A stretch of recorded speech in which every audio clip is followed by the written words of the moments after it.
We begin our time together, as always, by turning within for just a moment, not to think, not to ask, not even to seek, but simply to be still, for it is in this stillness that the presence makes itself known, and it is from this inner center that all true spiritual instruction must unfold. In our human experience, many of us discover that as the spiritual life begins to awaken within us, something unexpected accompanies it. There comes a sense of aloneness, not loneliness in the ordinary meaning of that word, but a quiet separation from the noise and activity of the world.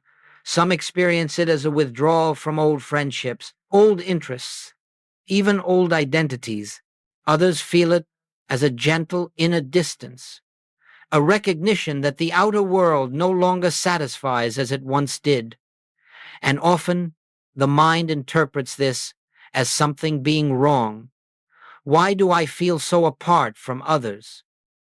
Why do I seem to walk a path that no one around me understands?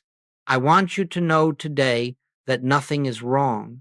In fact, something profoundly right is taking place.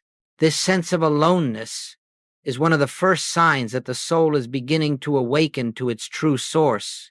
For the spiritual journey is not traveled in crowds or noise. It is traveled in the deep recesses of your own consciousness, where no person can accompany you and no outer influence can disturb you. The moment the spiritual life begins to stir, the soul is gently led away from dependence on the outer world and drawn into the inner sanctuary where the presence resides. This is not a journey of withdrawal from people. It is a journey into a higher awareness, where we begin to see the world through spiritual eyes rather than human ones. We are not becoming isolated. We are being prepared to listen, to receive, to recognize that the true companion on this path is not found in the world, but in the infinite presence that walks beside us, within us, and as us. And so, if in recent months or years you have felt this quiet separation, do not interpret it as emptiness. Do not imagine that you are losing something. You are being led inward, where the true riches are found. You are being invited into the silence that becomes the foundation of the spiritual life. You are beginning the same journey that every mystic, every seeker of truth has walked from the beginning of time, the journey from the outer sense of life to the inner realization of God as the core and essence of your being. In the minutes ahead, we will look at why this sense of aloneness appears, what it truly means, and how, when rightly understood, it becomes not a burden, but a blessing. For behind this experience lies the great discovery that you are never alone and never have been. The presence that accompanies you is the only true companionship that exists, and when this is realized, the mind's fear of aloneness dissolves forever. As we enter deeper into this subject of spiritual aloneness, let us consider one of the most misunderstood statements in all of spiritual teaching. Many are called, but few are chosen. To the human mind, this appears to imply favoritism or a selective choosing by some divine authority, but this is never the meaning in the spiritual life. In the spiritual realm, there is no God who selects one and rejects another. There is no divine caprice, no heavenly lottery. In the infinite, all are included, all are embraced, all are one. What, then, is the meaning of this statement? It is simply this: the call goes out to all, but few are ready to respond to it. The call is not a voice from the sky. It is not an angelic declaration. The call is that quiet inner stirring which comes to every individual at some moment of life, a sense that there must be something more, that the outer world is insufficient, that the heart longs for a peace and a truth that cannot be found in material conditions. Every person feels this at some point. This is the call. But to respond requires a different kind of readiness. It requires a willingness to turn within, to be still, to relinquish the search for satisfaction in outer things, and to trust the silent leading of the Spirit. Not everyone is prepared for this. Many feel the call, but continue living outwardly, postponing the inner life, hoping that peace will come through new circumstances, new possessions, new relationships. The call is felt, but not answered. Those who do respond are not chosen by God. They are those who have chosen to listen. They have chosen to follow the gentle inner prompting rather than the noise of the world. And this choice, this turning within, is what begins the spiritual path. It is not a path imposed from without, but a path discovered in the depths of one's own being. And here lies the reason that spiritual awakening is so often accompanied by a feeling of aloneness. The moment you respond to the call, you step out of the collective current of human thought, you step out of the world's values, the world's pursuits, the world's dependencies. You no longer move with the crowd because you are no longer nourished by the same things that nourish the crowd. You begin to walk not apart from others, but inwardly ahead of them, guided by a different light, the light of the inner presence. This does not make one superior. It simply means that consciousness has become receptive to a higher impulse. It means that something within you has awakened to the recognition that your good cannot come from the world, but only from God, realized within. When this shift takes place, the outer life often begins to feel strangely distant. Conversations lose their meaning. Activities that once brought pleasure fall flat. People who are central to your life may no longer feel aligned with the direction your consciousness is moving, and the mind, not yet accustomed to this new dimension, interprets this change as isolation, but it is not isolation. It is unfoldment. You are not being separated from others. You are being prepared for a deeper union. A union that begins with the recognition of your own oneness with the infinite. This is why, in the early stages of spiritual development, the path feels solitary. It is not because few are called, but because few are ready to go within deeply enough to hear and to follow the guidance that the call brings. Once you understand this, you will not fear this aloneness.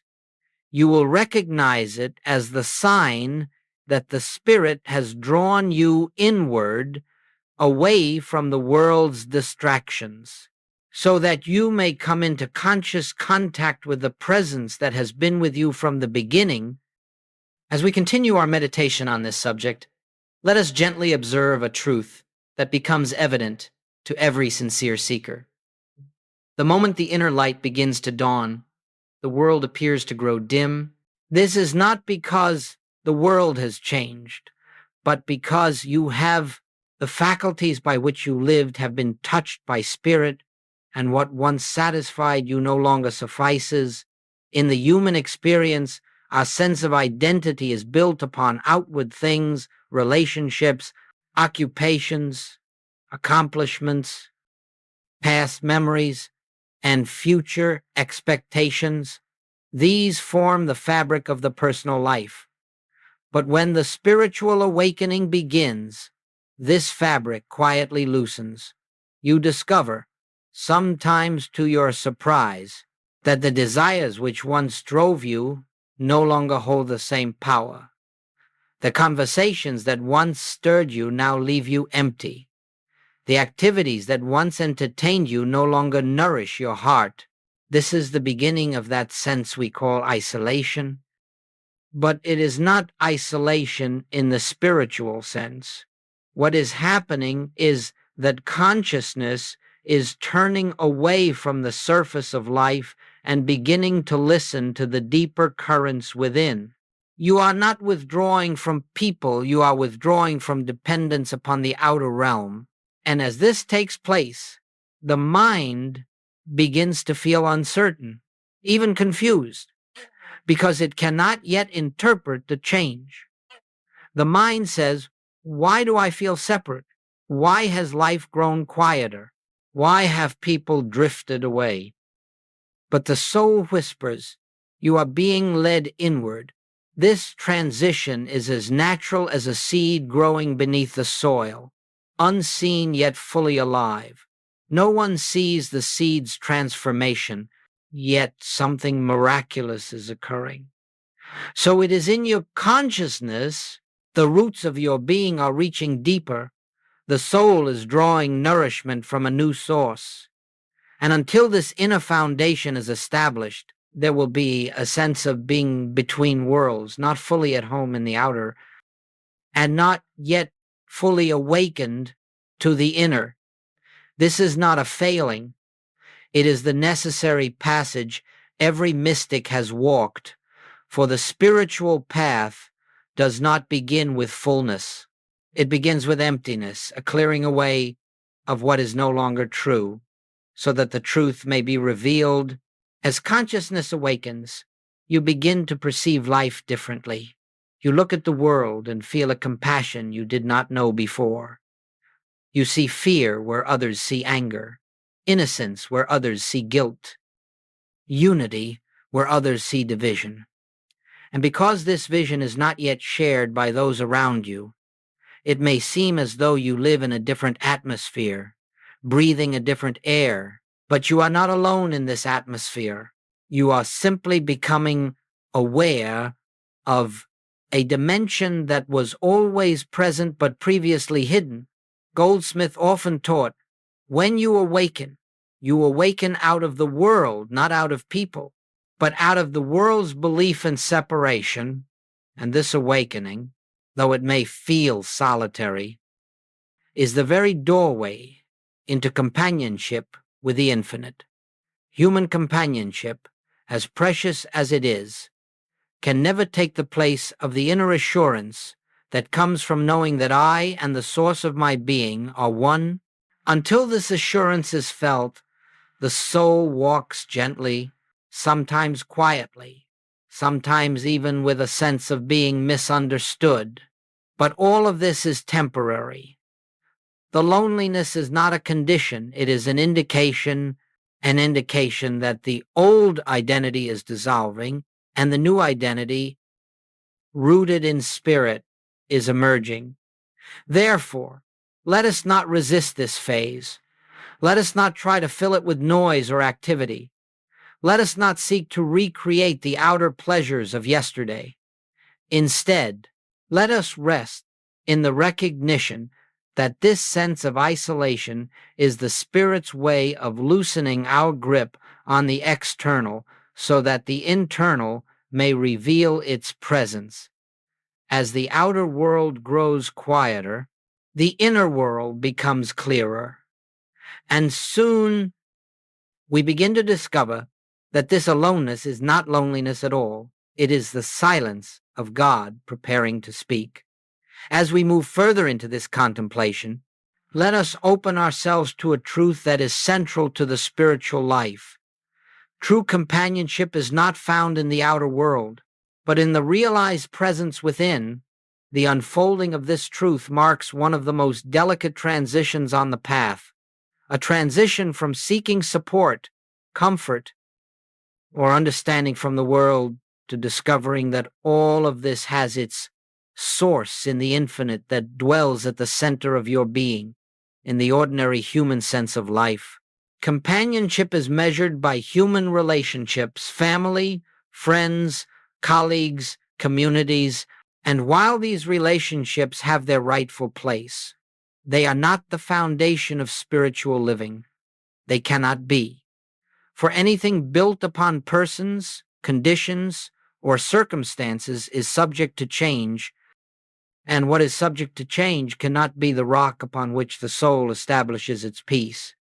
When the spiritual call is answered, the first thing we notice is that this dependence begins to dissolve not through effort, not through renunciation, but through a quiet inner recognition that the peace we have sought from others has never truly come from them. It has always come from the presence that speaks in the silence of our own being. Others may have been the occasion through which love seemed to flow, but they were never the source. And when this realization dawns, something profound happens. We stop looking outward for what can only be found inward. This is the beginning of inner companionship. At first, it may feel as though something is being taken away. People drift, interests shift, conversations no longer nourish. The mind interprets this as loss, but in truth, nothing is being taken from you. Rather, something greater is being revealed to you, the eternal presence that has always lived at the center of your consciousness, quietly waiting for your recognition.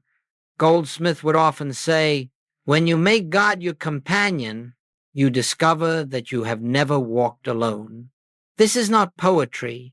It is spiritual fact, for the presence that formed you, sustains you, and lives as your very life cannot abandon you, cannot distance itself from you, cannot separate itself from its own expression. The only veil that ever existed was the belief that you must find fulfillment in the outer realm. And when this veil begins to lift, the inner realm becomes luminous. This transition does not ask you to reject anyone. It does not require solitude or withdrawal. What it does require is recognition. Recognition that God is the true companion, the true support, the true comfort, the true intelligence, guiding every step of your journey. And once this recognition takes root, even relationships in the outer world take on a different quality. They are no longer relationships of need or dependency, but relationships of shared being, where each person is seen as an expression of the one life. It is in this stage of unfoldment that silence becomes sweet, not empty. Quiet moments become rich, not barren. Solitude becomes a sanctuary, not a void. For you begin to sense, sometimes faintly and sometimes with great clarity, the living presence that accompanies you. This presence does not speak in words, but in assurance. It does not answer with explanations, but with peace. And in this peace, you discover that you have entered into a companionship that is deeper than any human relationship, because it is not dependent upon form, it is dependent solely upon realization. Let us understand, then, that the feeling of aloneness is not the disappearance of companionship, but the reorientation of companionship from the outer to the inner, from the changing to the unchanging, from the personal to the infinite. And once this shift is made, you will find that you can walk through the world with others, yet never lose the companionship of the presence that goes before you, prepares the way, and fulfills every need before you ask. This is the companionship that the spiritually awakened soul discovers. It is the realization of the Christ within. And when this comes, the soul knows that it has found the true foundation upon which all of life must be lived. Let us turn our attention now to a phenomenon that every earnest seeker will eventually encounter: the discovery that one's inner unfoldment seems to move ahead of the general consciousness of the world. This, too, contributes to the sense of aloneness on the spiritual path. But again, when rightly understood, it is not loneliness at all. It is simply the nature of spiritual awakening. The spiritual life never unfolds in crowds. It never awakens collectively. It awakens individually, one consciousness at a time, like lamps being lit in the night, There comes a moment when something within you begins to see differently, feel differently, interpret life differently.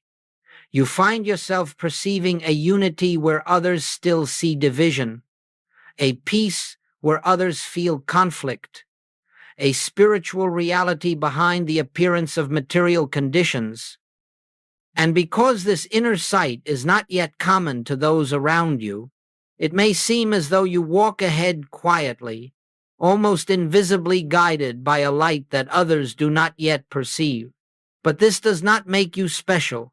It does not make you chosen in the human sense. It simply means that your consciousness has become receptive to a deeper reality. You are responding to the call that many have heard but have not yet turned inward to follow. And that response naturally places you in a different relationship with the world. You may find that old conversations no longer engage you. You may feel that you stand apart from the fears, the conflicts, the anxieties that occupy the human mind. You may sense that your values are shifting, that peace is now more important than argument, that harmony means more than being right, that truth is more compelling than tradition. This shift is not something you engineer. It happens naturally as consciousness awakens to the presence of God within. Because of this, you may feel ahead of your surroundings, not ahead in superiority, but ahead in awareness, ahead in sensitivity, ahead in your ability to recognize the unreal nature of fear, discord, and limitation. The collective human consciousness may still be absorbed in shadows, while something within you has caught a glimpse of the light behind those shadows. This spiritual sensitivity has a purpose. It is the preparation for service, not service in the sense of doing, but service in the sense of being.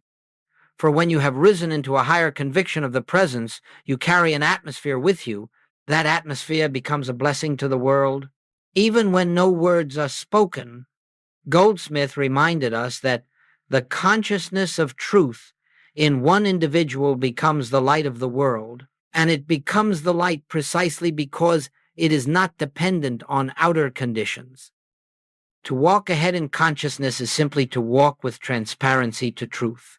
You see what others have not yet seen, and you love them precisely because you understand that their fear, their resistance, their misunderstanding is only temporary.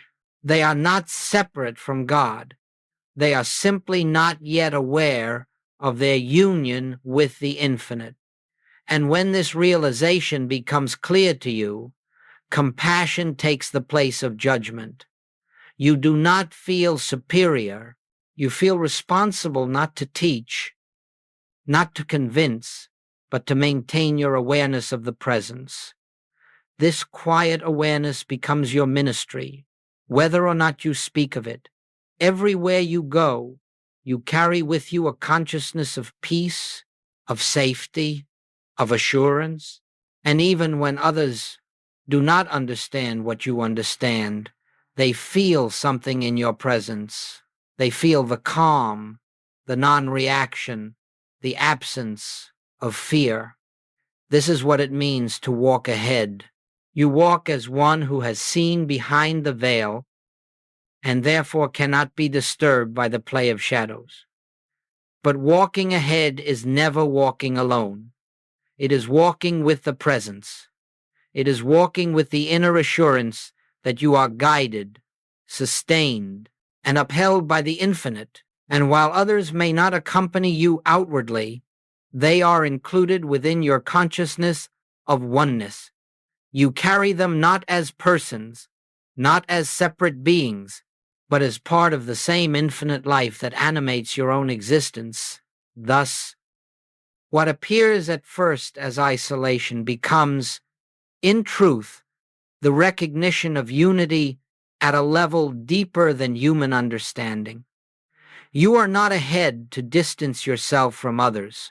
You are ahead to see more clearly the truth that will eventually be revealed to all.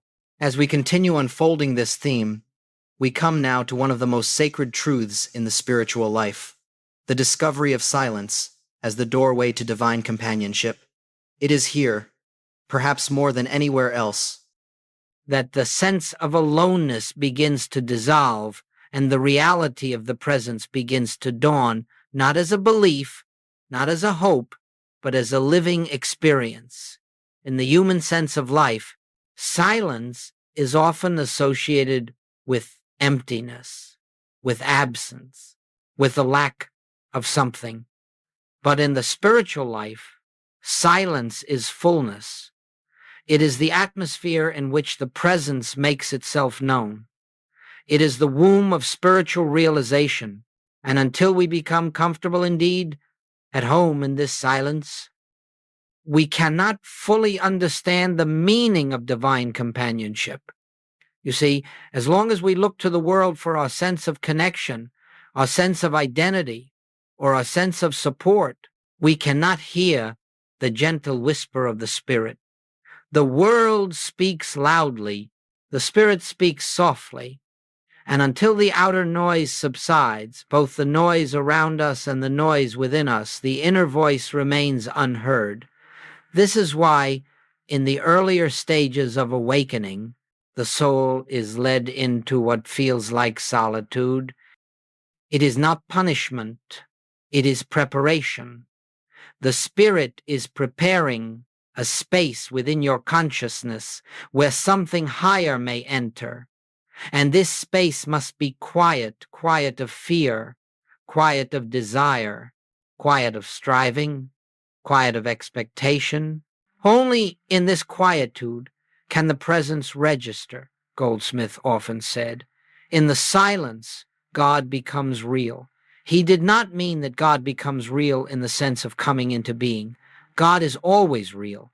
What happens is that our awareness of God becomes clear, unobstructed, unclouded by human thinking. In this silence, you begin to feel, not imagine, not believe, but feel the presence of an infinite love that watches over you, moves through you, sustains you. At first, it may be subtle, a warm assurance, a quiet sense of release, an absence of fear. Later, it becomes unmistakable. You begin to know that you are never alone, not because someone told you so, but because the presence has revealed itself in the very depth of your being. This revelation does not come through effort. It comes through receptivity.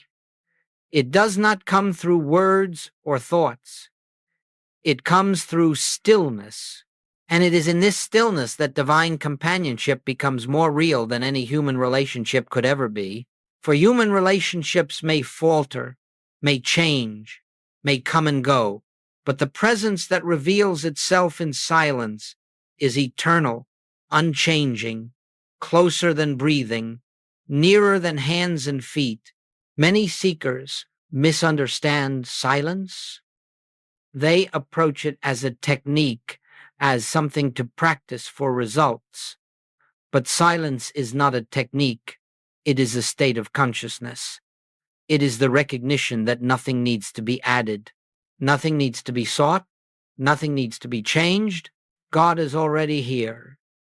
And when you enter the silence with that recognition, not as a thought, but as a resting then, the presence that has always been there becomes evident. It may reveal itself as peace. It may reveal itself as joy. It may reveal itself as a sense of safety.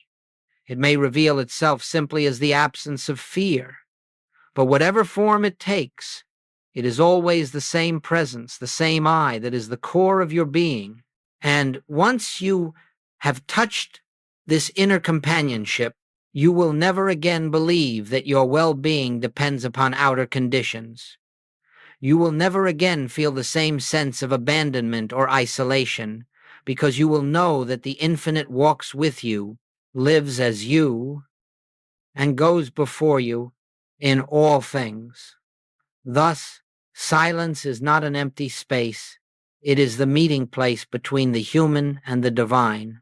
It is the moment when the personal sense yields to the infinite.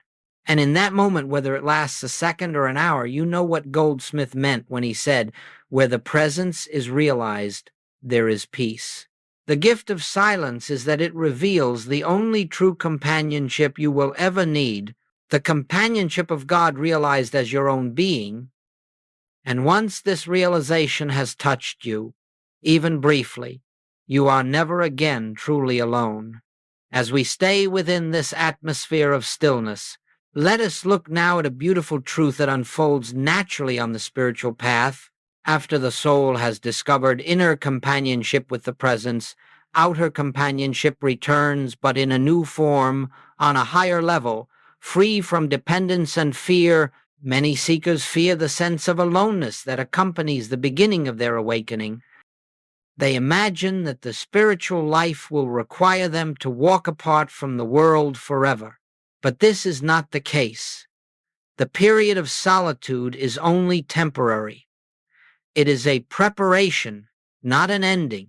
When you no longer rely on the world for your peace, when you no longer seek from others what only God can provide, when your heart has tasted the sufficiency of the presence, then outer companionship begins to reappear. But now, it is no longer a relationship of need, it is a relationship of sharing. It is no longer driven by fear of loss, fear of abandonment, or fear of rejection. Instead, it flows from the fullness of what you already are.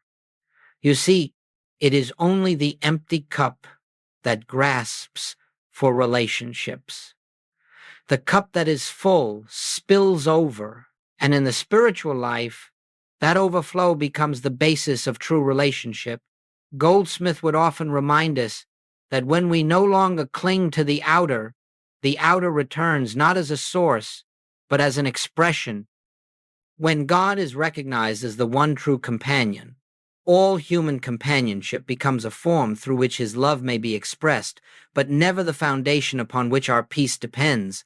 In this higher form of companionship, you no longer look to others to complete you because you are already complete in God. You no longer require agreement or validation because your identity is established in the presence within. You no longer fear the loss of anyone because you know that all companionship is God, companionship appearing in infinite forms. You no longer bind others with expectations because you see them as expressions of the same infinite life that animates you. And so, when companionship returns, it returns purified, it returns free, it returns sanctified by the recognition that the only real relationship in this world is the relationship between God and God, between the infinite appearing as one individual and the infinite appearing as another.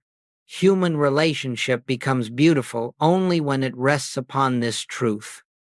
When you see the Christ, the divine identity in another, you are no longer relating to a mortal with opinions, fears, and desires. You are relating to the same presence that you have found within yourself, and this recognition forms the basis for a relationship that cannot be broken, because it is not built upon personality, it is built upon spiritual identity.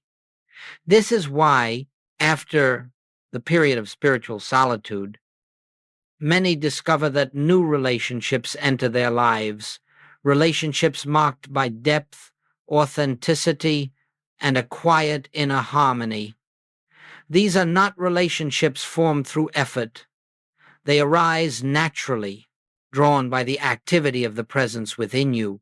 And when old relationships return, they too are transformed, because you no longer bring the old consciousness to them. This does not mean that every human relationship becomes perfect. The spiritual path does not erase personalities, but your experience of relationship is transformed. You no longer look to others to give you what only God can supply. And because you do not seek to extract anything from anyone, you no longer suffer from unmet expectations. Your love becomes unconditional, not because you try to love unconditionally, but because the source of your love is unconditional. This is the meaning of companionship renewed at a higher level. Human ties become expressions of divine love rather than substitutes for it. And so, when companionship returns, it does not replace your inner solitude. It complements it. You are able to be with others without losing yourself. You are able to love others without fear. You are able to walk among the world without forgetting the presence that walks within you.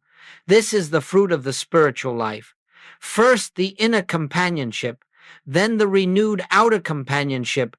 First, the silence, then the harmony. First, the aloneness, then the realization that you have never truly been alone. As our contemplation deepens, let us look now at what it means to live beyond loneliness, not by filling the outer life with activity, but by resting in the consciousness of one presence. By the time the soul has walked through the periods of quiet, of aloneness, of inner transition, something subtle but transformative has taken place. You have begun to sense that the presence which once seemed far away is, in truth, the very life of your own being. And when this realization begins to dawn, loneliness is gently dissolved, not by effort, but by understanding. Loneliness is a belief in separation. It is the belief that there is me here and God somewhere else. Me here and others somewhere out there. But you see, there is no such separation in God. God is indivisible. God is infinite. And because God is infinite, there can be nothing outside of God. Not you, not your neighbor, not the so-called stranger. There is only one life, expressing itself as infinite individualities. When this is understood, even faintly, the idea of being alone loses its meaning. Goldsmith often said that the spiritual life is not a journey of becoming something, it is a journey of recognizing what already is. And what already is the truth that you live, move, and have your being in God, and God lives, moves, and expresses as you. When that realization becomes even partially conscious, loneliness cannot remain, for loneliness belongs only to the sense of a separate self, and as the sense of a separate self dissolves, so does its loneliness. This does not mean that the spiritual individual becomes emotionally detached or withdrawn from life.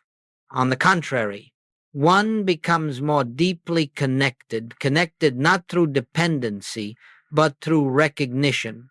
When you look at another, you begin to see not a person with a private life and a private mind, but the same divine life which animates you.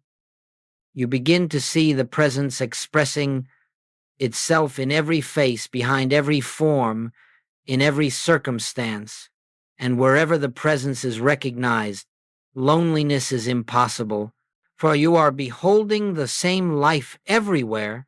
Living beyond loneliness means resting in this awareness. God is here. God is now.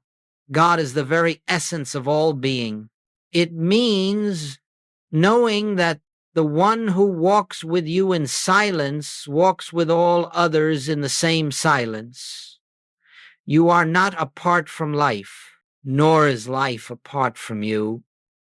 You are included in the infinite, and therefore you are eternally companioned in this state. The need for external reassurance fades. You no longer look outward to see who stands with you, because you know that the invisible presence stands with you always.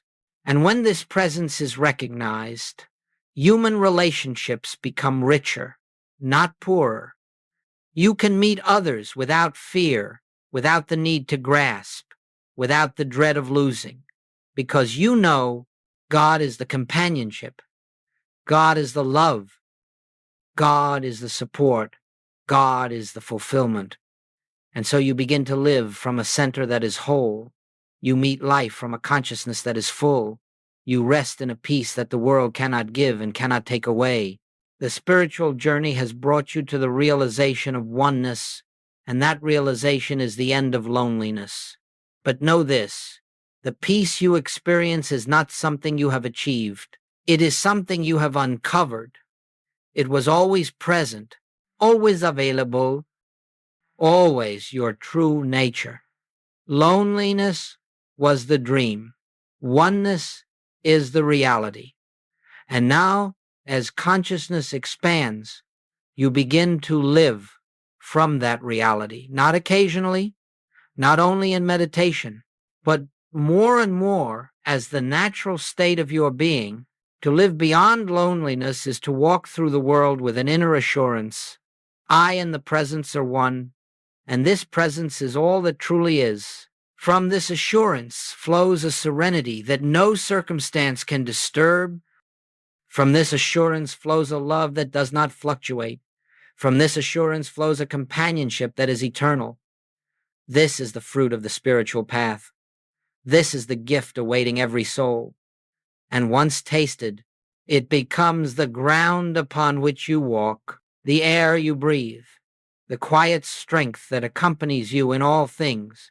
As we bring this period of meditation and reflection to its close, let us pause again for a moment of quiet, not to conclude anything, not to summarize, but to simply rest in the awareness that the presence we have been speaking of is here, not because of any words that have been spoken, not because of any teaching or idea, but because it has always been here. Our time together has only opened the window through which we may glimpse what has been true from the beginning. Let us rest, then, in the silent recognition, right where I am, God is. Not as a concept, not as a belief, but as the very life that beats the heart, breathes the breath, and sustains existence without effort. Throughout this contemplation, we have touched upon the experience of spiritual aloneness, the feeling that accompanies the soul when it begins to turn inward, when it begins to hear the call of the infinite. And we have seen that this aloneness is not a condition to fear, but a sign of spiritual birth. It is the gentle drawing of the spirit, leading you away from dependence on the outer world, so that it may reveal itself as your true companion. We have seen that this period of solitude is temporary, and more than temporary, it is purposeful. For only when the heart no longer seeks outside of itself can it discover the fullness within, and when that fullness is felt, even lightly, loneliness dissolves because the sense of separation dissolves. The soul awakens to the truth that the presence is not something you reach for, it is something you recognize. As this recognition deepens, companionship returns first as inner assurance, then as outer harmony. You begin to walk through the world with a quiet confidence, knowing that you are never without support, never without guidance, never without love. The presence that goes before you prepares the way. The presence that walks with you sustains you. The presence that lives as you expresses itself in ways the human mind can never plan or predict. Let this awareness be your resting place. You are not alone. You cannot be alone, for the infinite cannot divide itself, cannot abandon its own expression, cannot be absent from any point of its creation. As we close, let us return once more to silence, not to end the experience, but to let the presence speak where words can no longer reach. In this silence, let the truth settle in your being. Where I am, God is, and that is companionship enough.